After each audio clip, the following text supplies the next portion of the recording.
أعوذ بالله من الشيطان الرجيم. بسم الله الرحمن الرحيم. إن في خلق السماوات والأرض واختلاف الليل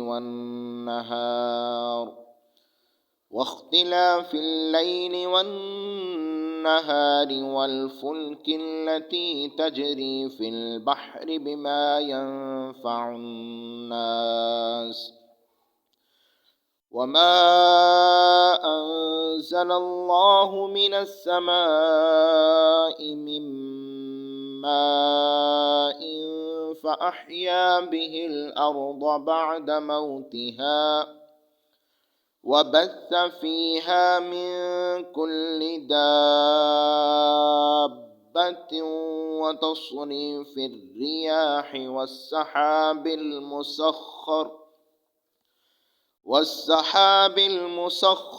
بين السماء والأرض لآيات لقوم يعقلون. اعوذ باللہ من الشیطان الرجیم. بسم اللہ الرحمن الرحیم.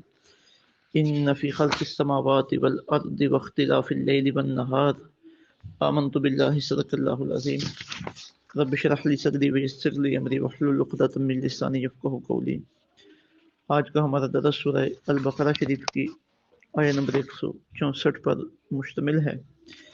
یہ آیت تجربہ بہت اہم اور خوبصورت آیت ہے. اس ایک آیت تجربہ کے اندر اللہ تعالیٰ نے اپنی بے شمار نشانیوں کا ذکر فرمایا ہے. اپنی قدرت کا اظہار وہ اس کائنات میں جس طرح کرتا ہے اللہ تعالیٰ نے اس طرف اشارہ فرمایا ہے. نشانی کو عربی میں آیت کہا جاتا ہے، اس کی جمع آیات. تو گویا کہ اس آیت کو بھی ہم کہہ سکتے ہیں آیت الآیات، بے شمار آیات کی ایک آیت. اس کائنات میں اللہ رب العزت کی جو قدرت کے اظہار ہیں اور اس کے کارنامے، انہیں دیکھ کے ہم اس خدا تک رسائی حاصل کر سکتے ہیں. اللہ تعالیٰ موجود ہے، واجب الوجود ہے، ہمیشہ سے ہے، ہمیشہ تک رہے گا، اسے فنا نہیں ہے. انسانی طاقت اور انسانی فہم و شعور میں اتنی وسعت نہیں ہے کہ وہ اللہ رب العزت کو اپنی ظاہری آنکھوں سے دیکھ سکے.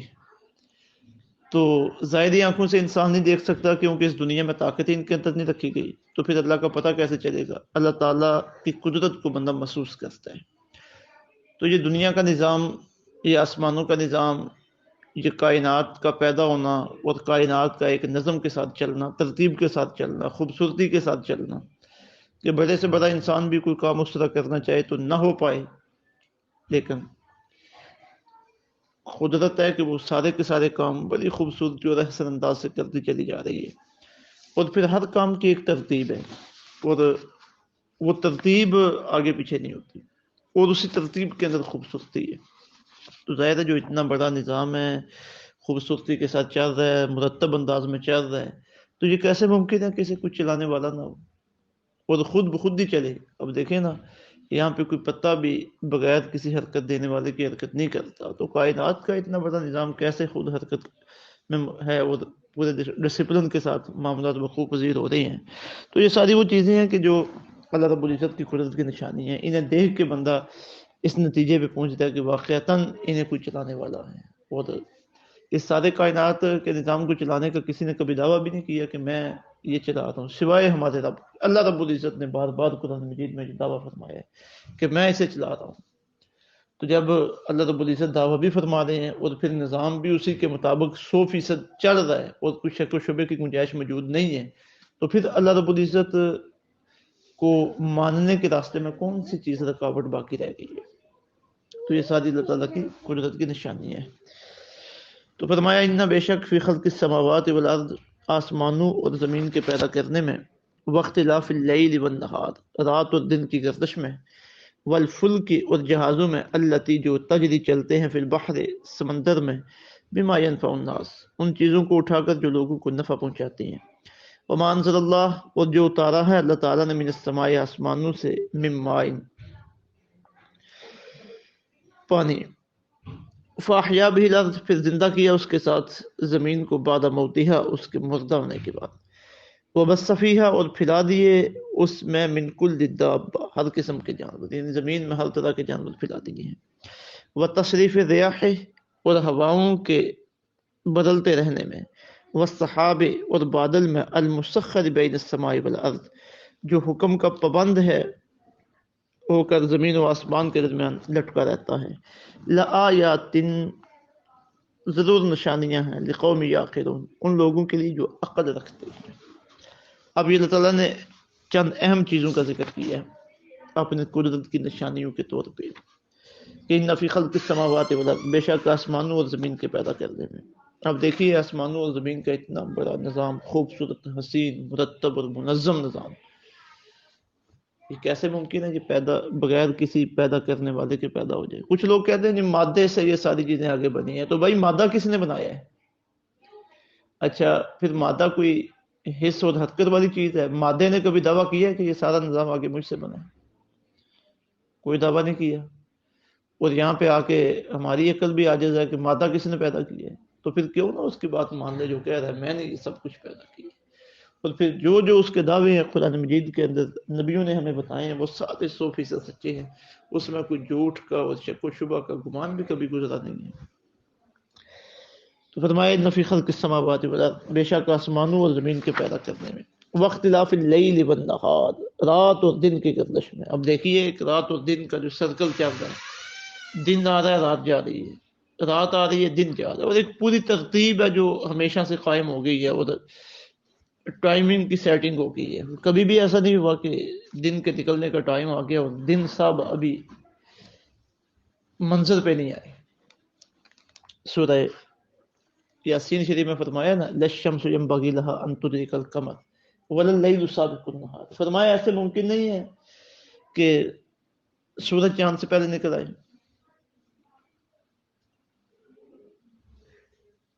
اور دن رات سے پہلے آ جائے، نہیں، ایک سرکل ہے، ایک نظام ہے جس کے اوپر سارے چلتے ہیں، آگے پیچھے نہیں یہ نظام ہو سکتا، اور آج تک کبھی ہوا بھی نہیں ہے، یعنی کوئی ایسی گواہی بھی موجود نہیں ہے۔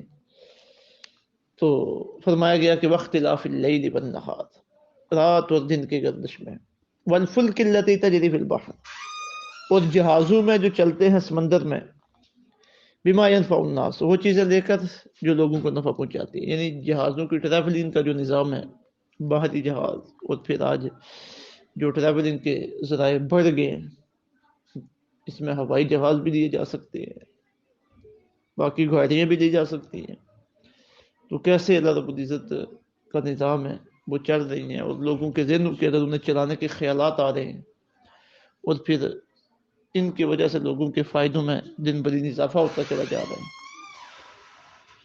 پھر آگے فرمایا وما انزل اللہ من السماء من ماء اور جو اتارا اللہ تعالیٰ نے پانی آسمانوں سے، اس کا ترجمہ یہ بھی کرتے ہیں علماء کرام بادلوں سے۔ اب یہ جو بارش کا نظام ہے، اب انسانیت کے لیے کتنے فائدے اس کے اندر پوشیدہ ہیں۔ سخت گرمی ہو، تھوڑی سی ہوا چلے، پھر اللہ رب العزت کی رحمت کی بارش آئے تو کس طرح ہر چیز کھل جاتی ہے، اور ماحول میں خوبصورتی آ جاتی ہے، پاکیزگی آ جاتی ہے، ہر چیز اپنی جگہ پہ کس طرح خوش و خرم ہو جاتی ہے، اور پھر زمین جو بنجر ہو چکی ہوتی ہے، بارش آتی ہے وہ زمین تازہ ہو جاتی ہے، زندہ ہو جاتی ہے، اور پھر فصلیں اور انسانیت کے نفع کی چیزیں اگلنا شروع ہو جاتی ہے۔ تو فرمایا فاحیا بہ الارض بعد موتها، پھر زندہ کیا اس پانی کے ساتھ زمین کو اس کے مردہ ہونے کے بعد، وبث فیہا من کل دابہ اور پھیلا دی اس میں ہر قسم کے جانور۔ اب جانوروں کی کتنی لاکھوں ہا قسمیں جن کی گنتی ممکن نہیں، اور سب انسان کے نفع کے لیے۔ هو الذی خلق لکم ما فی الارض جميعا، جو کچھ بھی ہے ہم نے انسان کے نفع کے لیے پیدا کیا۔ وتصریف الرياح اور ہواؤں کے بدلتے رہنے میں، اب ہوائیں کبھی ٹھنڈی ہوا آ رہی ہے، کبھی گرم ہوا آ رہی ہے، کبھی معتدل ہوا آ رہی ہے، کوئی ہوا بارش لے کے آ رہی ہے، کوئی ہوا ماحول کو خوشگوار بنا رہی ہے، یہ سب اللہ کی کرم نوازی ہے۔ والسحاب المسخر بین السماء والارض اور بادلوں میں جو حکم کا پابند ہو کر زمین و آسمان کے درمیان لٹکا رہتا ہے۔ لآیات لقوم یعقلون ضرور نشانیاں ہیں ان میں ان لوگوں کے لیے جو عقل رکھتے ہیں۔ اب قرآن مجید مخاطب کرتا ہے اہل فہم لوگوں کو، اہل عقل لوگوں کو، اولی الالباب لوگوں کو، فرمایا نشانیاں ہیں سب کے لیے جو عقل والے ہیں، جو ان میں سمجھتے ہیں، غور و فکر کرتے ہیں، سوچتے ہیں، ان کے لیے نشانی ہے۔ اب یہ سب اللہ رب العزت کی قدرت کی نشانی ہے جو اللہ رب العزت کے ہونے کا ہمیں یقین دلا رہی ہیں. اور پھر اس صحیح تجربہ سے ایک اور بات جو سامنے آتی ہے وہ یہ ہے کہ جب ہر چیز ہی اللہ کی نشانی ہے اور ہر چیز میں اللہ رب العزت نے بندے کا نفع رکھا ہے تو پھر ہر چیز کے اوپر تحقیق ہونی چاہیے اور اس کے اندر جو انسانیت کے لیے نفع ہے وہ سامنے آنے چاہیے. آج جو ٹیکنالوجی کا عروج ہے یہ اسی تحقیق کی بنیاد پہ ہے اور اس کا دروازہ اسلام نے کھولا ہے آ کے کہ کائنات میں غور و فکر کرو. جب انسان نے کائنات پہ غور و فکر کیا تو کہاں سے کہاں تک پہنچ گیا. تو یہ سب اللہ رب العزت کی قدرت کی نشانی ہے. اللہ رب العزت ہمیں عقیدہ توحید پر کاربند رہنے کی توفیق عطا فرمائے. ہمارا عقیدہ توحید مضبوط فرمائے. وما علینا الا البلاغ المبین.